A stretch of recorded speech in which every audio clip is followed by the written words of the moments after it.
अपाम प्रणयन के पूर्व में हम यदि दृष्टिपात करें तो शतपथ ब्राह्मण का जो प्रारंभ है आचमन से होता है। आचमन के क्रम में ही कहा गया है अद्भिर्वा इदम सर्वम आप्तम। तो आचमन के अनंतर अग्ने व्रतपते व्रतंचरिख्यामि इस मंत्र से व्रत ग्रहण होता है और व्रत ग्रहण के अनंतर प्रातः काल अपाम प्रणयन का प्रसंग आता है। यहां कहा गया है मूल में सवई प्रातः अपह एव प्रथमेन कर्मणा अभिपद्यते। अपह प्रणयति यज्ञो वा आपह यज्ञम एव एतत् प्रथमेन कर्मणा अभिपद्यते। सर्वप्रथम अपाम प्रणयन की क्रिया होती है। अपाम प्रणयन जलों का प्रणयन। इसमें क्या होता है कि जब पौर्णमासेष्टि का प्रारंभ होता है उस समय अध्वर्यु अपने बाएं हाथ में प्रणीता नामक चतुरस्र पात्र को रख करके दाहिने हाथ से जल पात्र से उस बाएं हाथ में स्थित प्रणीता पात्र में जल को छोड़ता है। यह प्रक्रिया है। तो यहां पर कहा गया है कि यज्ञम एव एतद् वितनोति। इस अपाम प्रणयन के द्वारा यज्ञ का ही विस्तार किया जा रहा है। यज्ञ की विस्तार कामना से यह अपाम प्रणयन प्रवर्तित है। तो इसके बाद कहते हैं मंत्र कस्त्वा युनक्ति सत्वा युनक्ति कस्मैत्वा युनक्ति तस्मैत्वा युनक्ति। इस मंत्र को अनिरुक्त व्याहृति की संज्ञा दी गई है कि एताभिः अनिरुक्ताभिः व्याहृतिभिः। यदि इस कंडिका के भाष्य की ओर हम दृष्टिपात करें तो यहाँ पर मोतीलाल शास्त्री जी, आदरणीय मोतीलाल शास्त्री जी, जिनका कि विज्ञान भाष्य है और जिस विज्ञान भाष्य को केंद्र में रख करके ही यह संगोष्ठी प्रवर्तित है, वे कहते हैं कौ प्रजापति का नाम है। यह कहना होगा कि कौ प्रजापति की व्याहृति है। जैसे वे उदाहरण दे रहे हैं कि मघवा इंद्र का नाम है। इस वाक्य में नाम के लिए ही नाम प्रयुक्त है, लेकिन यदि हम कहें कि कौ प्रजापति का नाम है तो यहां पर आदरणीय शास्त्री जी कह रहे हैं कि कौ प्रजापति की व्याहृति है। यह इन्होंने कस्त्वा युनक्ति सत्वा युनक्ति इस मंत्र की व्याख्या में कहा है, अर्थात कौ प्रजापति की व्याहृति है। तो इस मंत्र के द्वारा अपाम प्रणयन किया जाता है और अपाम प्रणयन सर्वप्रथम किया जाता है। यदि कहा जाए कि सर्वप्रथम अपाम प्रणयन क्यों किया जाता है तो इसकी पुष्टि में हम मनुस्मृति को भी देख सकते हैं। वहां कहा गया है प्रथम अध्याय में ही सोभिध्याय शरीरात् स्वात् शिश्रिक्षुर विविधा प्रजाः अप एव ससर्जादौ तासु बीजमवासृजत। अर्थात प्रजापति ने सर्वप्रथम विविध प्रजाओं की सृष्टि करने की कामना से जल का ही सर्वप्रथम सर्जन किया और उस जल में अपनी शक्ति का प्रक्षेप किया। इसी प्रसंग में कहा गया है आपो नारा इति प्रोक्ताः आपो वै नरसूनवः ता यदस्यायनं पूर्वं तेन नारागणः स्मृतः। अर्थात जल जो हैं वह नरसूनु हैं। आपह शब्द संस्कृत में बहुवचन में है, तो आपो वै नरसूनवः ये कह रहे हैं आचार्य मनु। आपो वै नरसूनवः अर्थात जो प्रथम नर हैं जो जिसको कि कहा गया है सहस्र शीर्षा पुरुषः सहस्राक्षः सहस्रपात, जिनको आदि पुरुष कहा गया है, उनको यहाँ पर नर कह रहे हैं मनु भगवान। जलों का प्रणयन सर्वप्रथम क्यों किया जाए, इस पर हम मोतीलाल शास्त्री जी के व्याख्या को देखते हुए यदि हम अन्य अर्थात शतपथ ब्राह्मण के अतिरिक्त अन्य ब्राह्मणों को भी देखें तो गोपथ ब्राह्मण में इस संबंध में एक प्रसंग आया है। ता अपह सृष्ट्वा अन्वैक्षत तासु स्वाम छायाम अपश्यत ताम अस्य ईक्षमाणस्य स्वयं रेतोस्कंदत तत अपसु प्रत्यतिष्ठत।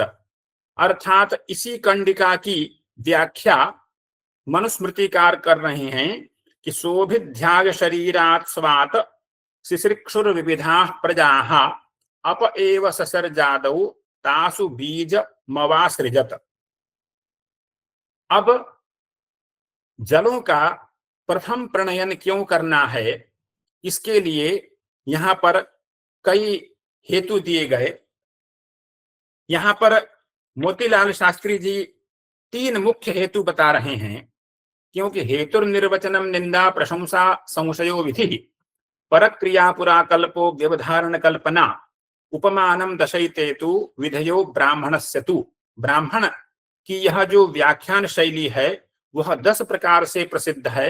उनमें हेतु, निर्वचन, निंदा, प्रशंसा, संशय इत्यादि हैं। कह रहे हैं कि प्रजापति ही यज्ञ है, प्रजापतिर्वै यज्ञ, इसलिए सर्वप्रथम हमको अपाम प्रणयन करना चाहिए। यह प्रथम हेतु है।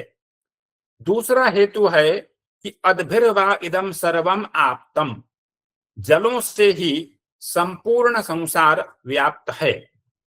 इस पृथ्वी में 3/4 भाग जलों का है और मात्र 1/4 भाग भूमि का है।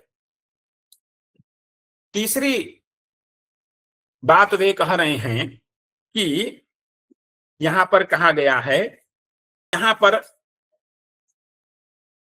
जो कार्य होता अध्वर्यु, ब्रह्मा, आग्नेध्र अथवा यजमान पूर्ण नहीं कर सकते हैं, वह इस अपाम प्रणयन कर्म से प्राप्त हो जाता है। जो भी त्रुटि है वह अपाम प्रणयन से पूर्ण हो जाती है, ऐसा यहां पर भाष्य में कहा गया है।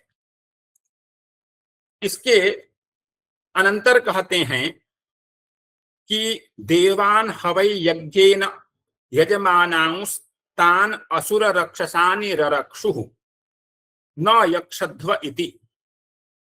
जब देवता यज्ञ करने को तत्पर होते हैं तो आसुरी शक्तियां उनको यज्ञ कार्य से रोकती हैं। तो इसलिए देवताओं ने उन आसुरी शक्तियों को रोकने के लिए इस जल रूपी वज्र को देखा। जल को वज्र कहा गया है। जब भी कभी हम श्राप की बात करते हैं, पौराणिक कथाओं में जब श्राप की बात आती है तो हम देखते हैं कि ऋषि ने अपने कमंडल से जल लेकर के किसी को श्राप दिया। और जो भी पौराणिक सीरियल टीवी इत्यादि में आते हैं वहां भी यही प्रक्रिया होती है कि जल से ही, जल को हाथ में लेकर के श्राप देने की बात होती है। तो वही कहा यहां पर कि जल वज्र हैं, वज्रो हिवा आपः। फिर कहते हैं कि तस्मात् येन एता यन्ति निम्नम कुर्वन्ति यत्रोपतिष्ठन्ते निर्दहन्ति। अर्थात जहां पर यह रुक जाते हैं वहां संपूर्ण जो सृष्टि है उसको क्षतिग्रस्त करते हैं। जहां जहां ये रुक जाते हैं, अर्थात जहां जहां पर इनका ठहराव हो जाता है वहां पर जो प्रक्रिया है, चाहे पौधे हैं, चाहे खेती है, इसको हम बाढ़ के समय जो दृश्य होता है उसके द्वारा जान सकते हैं कि वज्रो हिवा आपह क्यों कहा गया है।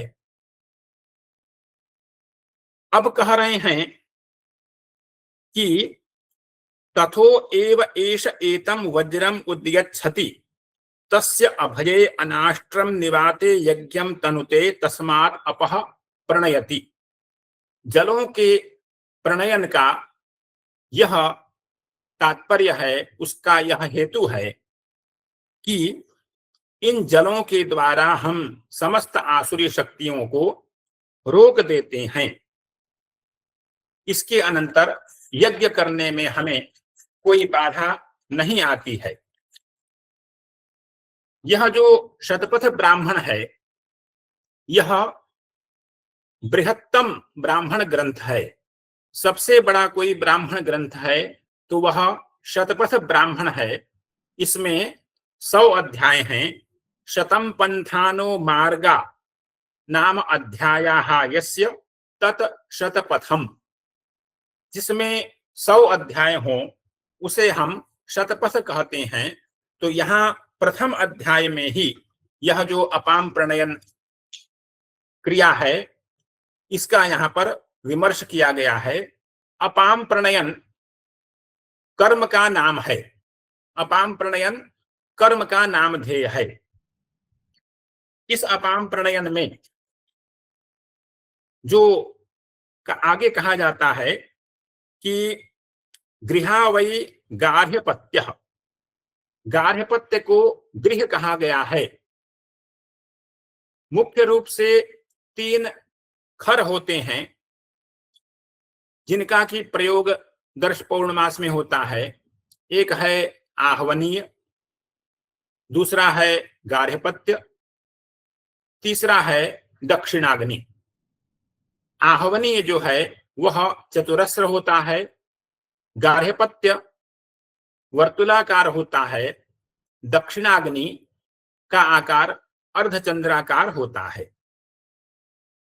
तो इस प्रकार जो 3 अग्नियां हैं उनका दर्श पूर्णमास में मुख्य उनका कार्य होता है। उनमें यज्ञ संबंधित क्रियाएं संपादित की जाती हैं।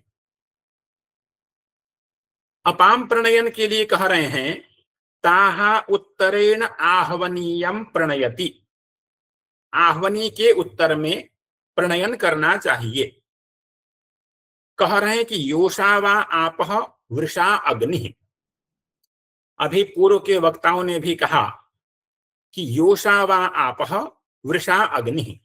जल स्त्री रूप है और अग्नि पुरुष रूप है। मिथुनम एव एतत् प्रजननम क्रियते। तो यहां पर मिथुन की चर्चा आई है। भारतीय परंपरा में जो विवाह है वह एक संस्कार है। केवल धर्माविरुद्धो भूतेषु कामोस्मि भरतर्षभ। भगवान कृष्ण ने भी कहा है कि जो धर्म से अविरुद्ध काम है, धर्म से जो अविरुद्ध काम है वह मेरा स्वरूप है। तो हमारे यहाँ जो विवाह का संस्कार है, विवाह का जो कार्य है वह संस्कार के रूप में गिना जाता है।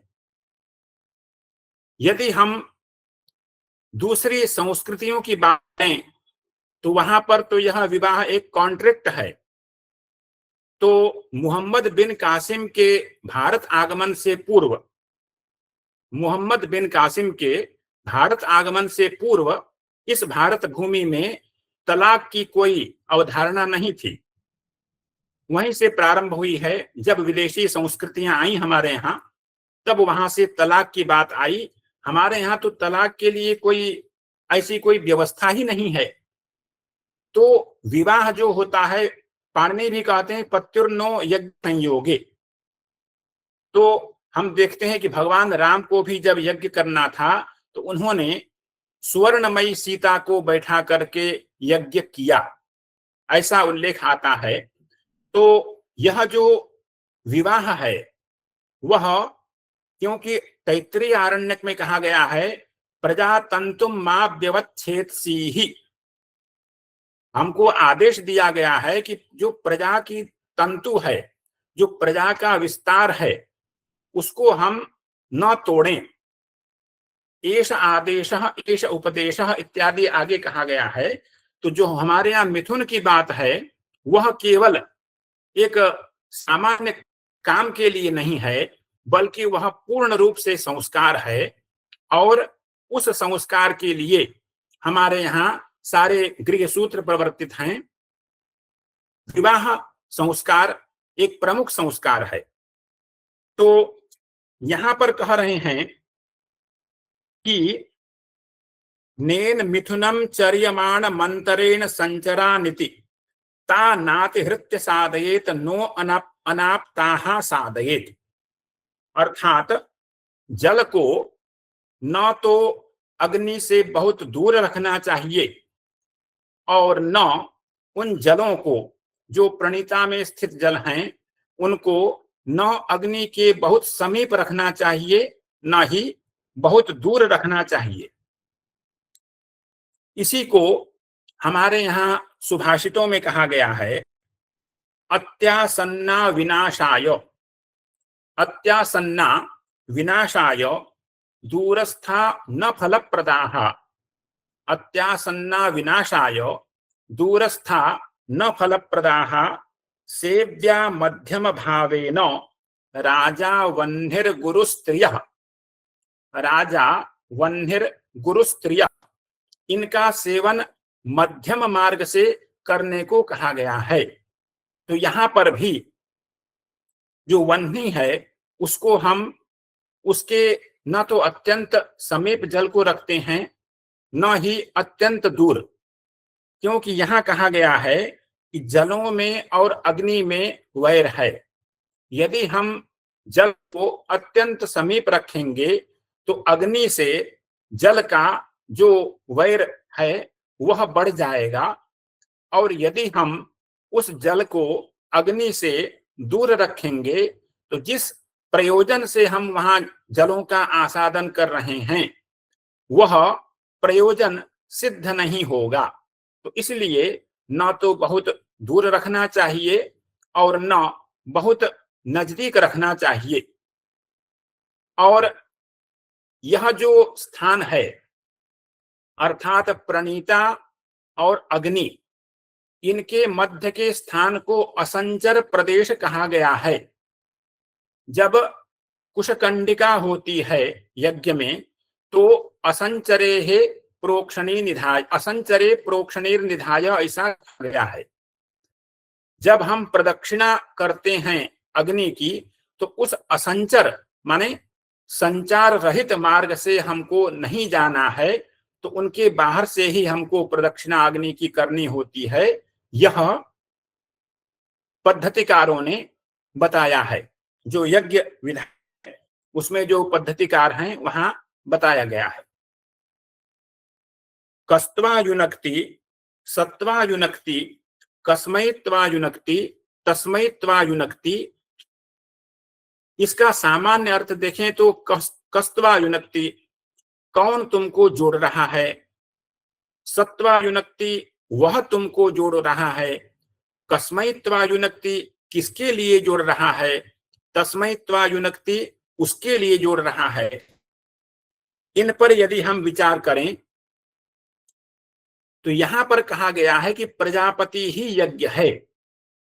तो हम जो भी कार्य कर रहे हैं प्रजापति के लिए कर रहे हैं। इसी का विस्तार हम स्मार्त कर्म कांडों में देखें तो वहां कहा जाता है कि देवो भूत्वा देवम यजेत, स्वयं देव भाव को लेकर के तब देवताओं का यजन करे। तो यह जो विचारधारा है देवो भूत्वा देवम यजेत, इसमें भी मूल रूप से श्रुति ही है।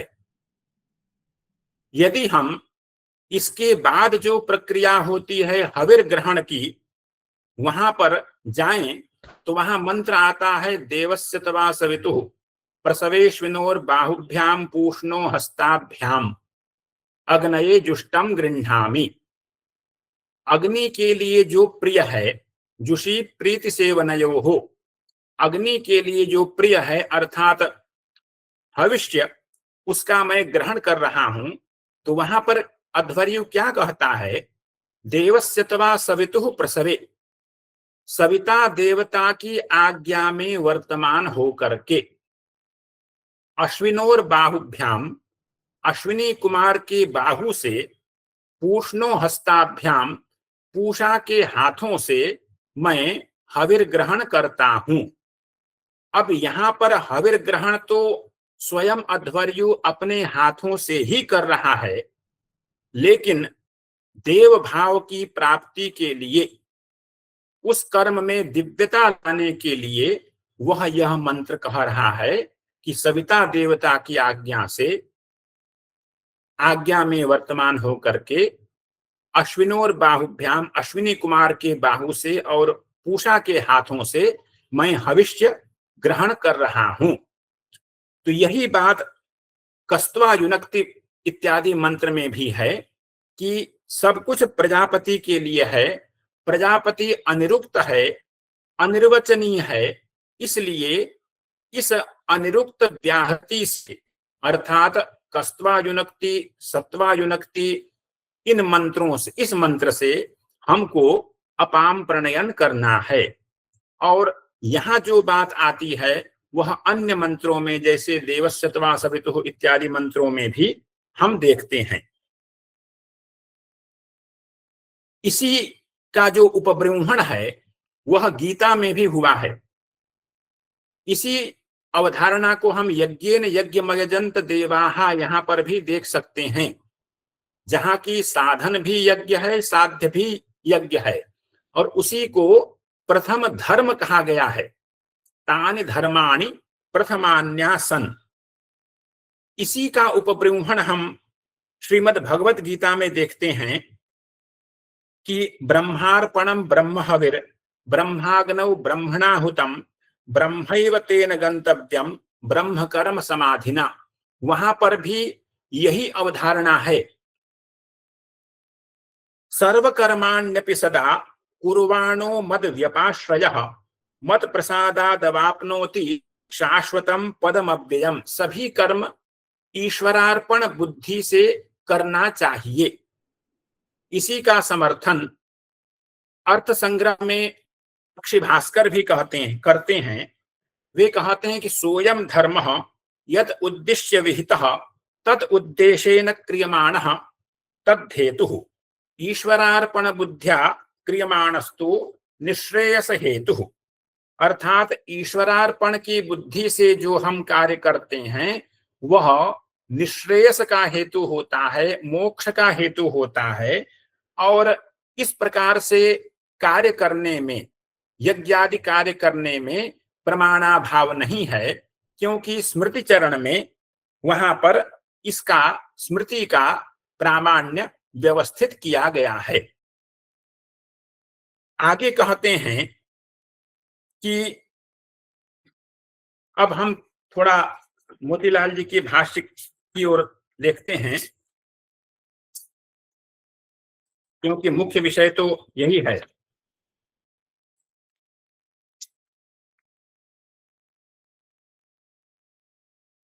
वे कहते हैं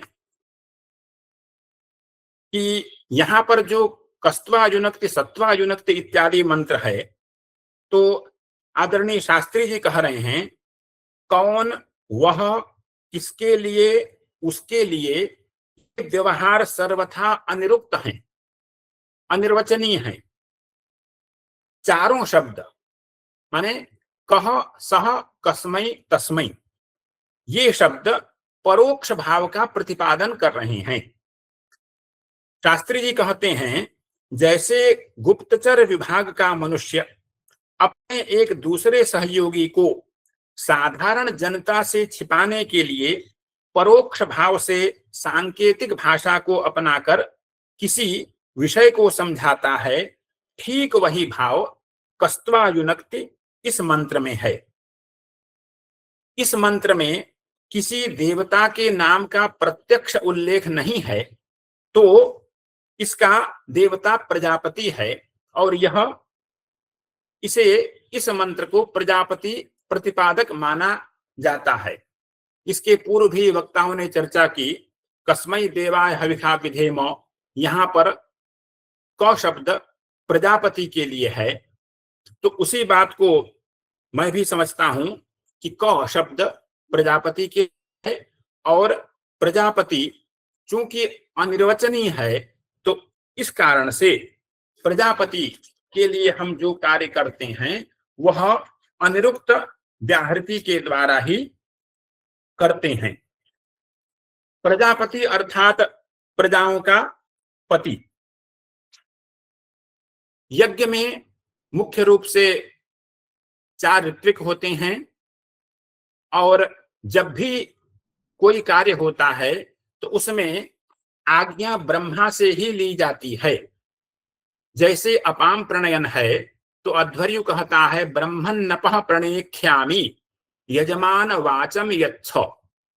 जब अपाम प्रणयन करने के लिए प्रस्तुत होता है अध्वर्यु, तो सर्वप्रथम वह आज्ञा मांगता है ब्रह्मा से, कहता है कि हे ब्रह्मन, मैं अपाम प्रणयन कर रहा हूं और यजमान अपनी वाणी को नियमित करे अर्थात मौन धारण करे। तो सर्वप्रथम यहीं से अनुज्ञा का प्रारंभ होता है। यज्ञ कर्म में जो श्रौत यज्ञ हैं उनमें सर्वप्रथम आज्ञा यहाँ पर ही मांगी जाती है और इसके बाद ब्रह्मा जो है मंत्र कह करके ओम प्रणय, उपांशु मंत्र कह करके ओम प्रणय इस प्रकार से उच्च स्वर से उस अध्वर्यु को उसके लिए अनुज्ञा देता है। ब्रह्मा का क्या कार्य है? ब्रह्मा को क्यों सर्वविद कहा जाता है? इसके लिए कहते हैं गोपद ब्राह्मण में कि इसकी चर्चा आदरणीय शास्त्री जी ने भी की है, मोतीलाल शास्त्री जी ने। तो यहां पर यदि हम गोपथ ब्राह्मण को देखें तो वहां कहा है कि यत ऋचैव होत्रम अकरोत आध्वर्यवम सामना औदगात्रम अथर्वांगिरोभिः ब्रह्मत्वम स वा एष त्रिभिः वेदैः यज्ञस्य अन्यतरः पक्षः संस्क्रियते मनसैव ब्रह्म यज्ञस्य अन्यतरं पक्षं संस्करोति। अर्थात अध्वर्यु और उद्गाता अन्य यज्ञों में, यहाँ पर दर्श पौर्णमास में उद्गाता नामक ऋत्विक नहीं है, तो सभी ऋत्विक और यजमान मिलकर के भी जिस लक्ष्य को प्राप्त नहीं कर पाते हैं वह लक्ष्य अपाम प्रणयन से और ब्रह्मा के द्वारा पूर्ण होता है। क्योंकि अन्य ऋत्विक जो हैं वे प्राण तत्व का संस्कार करते हैं और जो ब्रह्मा है वह मनस तत्व का संस्कार करता है। तो इसीलिए कहा गया है कि तस्मात् ऋग्विदम एव होतारम वृणीष्व यजुर्विदम अध्वर्युम सामविदम उद्गातारम अथर्वांगिरोविदम ब्रह्माणम। यह गोपथ ब्राह्मण का निर्देश है